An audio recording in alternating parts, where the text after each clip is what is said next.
Assalamualaikum warahmatullahi wabarakatuh. Perkenalkan, nama saya Sriwanda dari Prodi MIPA 2B. Pada materi ini saya akan menjelaskan kesenian Islam di Indonesia.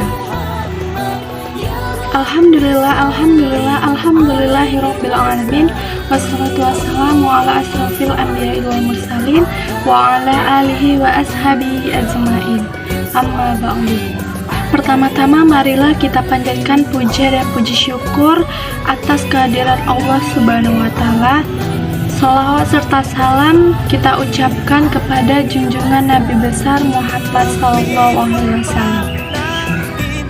Di dalam materi kesenian Islam di Indonesia, ada yang menarik dari ajaran Islam yang dibawa secara paripurna oleh Nabi Muhammad SAW adalah mendudukan kemanusiaan, kepribadian manusia di dalam satu titik tengah, maka disebut sebagai umatan wasaton, umat yang tengah-tengah, umat yang mudrat, umat yang dia berada di antara dua titik ekstrim. Maka bahkan itu juga sampai kepada prinsip-prinsip kejiwaan maupun kepribadiannya. Dalam keimanan seorang muslim itu ada di antara harap dan takut, yang disitu pula dia membangun cinta, dia berharap dengan harapan-harapan kebaikan, dengan doa-doa yang tulus, cita-cita yang paling tinggi, dengan segala kebaikan di dunia dan di akhirat. Membuat murka, melanggar apa-apa yang menjadi hukum di dalam Al-Quran dan hadis-hadis Nabi Muhammad SAW. Maka dalam berkesenian pun umat Islam ini dikondisikan, dilatih di antara dua tarikan itu. Ada tarikan yang sangat motivatif di satu sisi, di mana kemudian sangat menyebar luas hadis yang sangat terkenal.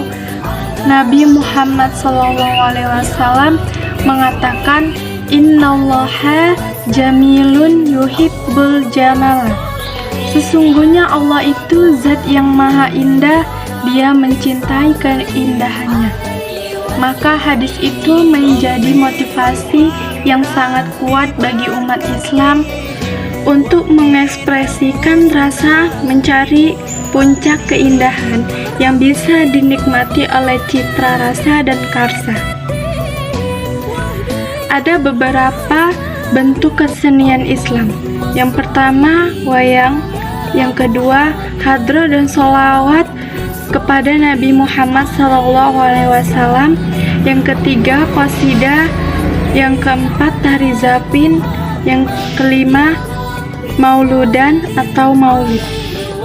Ada hukum yang kemudian memberi batasan pada umat Islam dalam berekspresi agar tidak menjadi liar dan justru dalam perspektif agama menjatuhkan dia, menjauh dari nilai-nilai kemanusiaan yang luhur, baik itu dalam kehambatannya kepada Allah Subhanahu wa taala. Misalnya kemudian dalam Islam ada larangan menggambarkan sosok yang disembah dalam wujud yang bisa dilihat atau disentuh.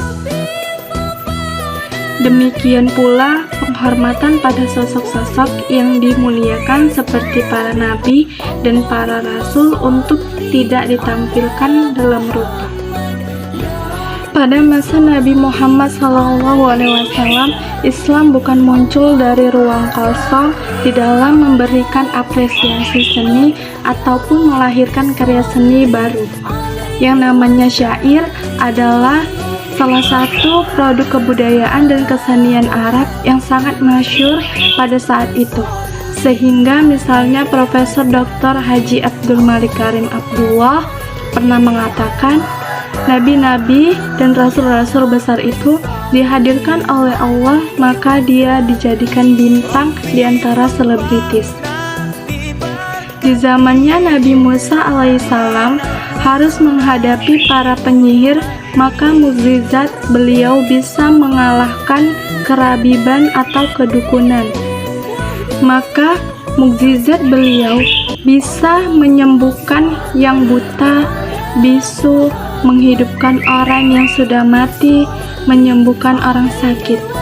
Nabi Muhammad SAW diberikan mukjizat Al-Quran di tengah dunia Arab yang dikuasai oleh para penyair pada masa itu, dan Al-Quran menjadi sesuatu yang lebih tinggi nilainya daripada suatu yang bahkan mendisiplinkan bangsa Arab terhadap kata bahasa sebelumnya. Di kalangan penyair ada kebebasan. Terangan dalam kesenian Islam di Indonesia terbagi menjadi dua, yaitu yang pertama, Islam memberikan sentuhan-sentuhan milik kepada hal-hal seni yang sudah ada sehingga melahirkan bentuk-bentuk baru yang kokoh dalam menjaga nilainya, itu di tengah masyarakat Islam. Yang kedua, Islam memberikan pendekatan berupa batasan yang melahirkan kualitivitas. Apabila ada kata-kata saya yang salah, saya mohon maaf dan mohon ampun kepada Allah Subhanahu wa taala, dan saya akhiri wabillahi taufiq wal hidayah. Wassalamualaikum warahmatullahi wabarakatuh.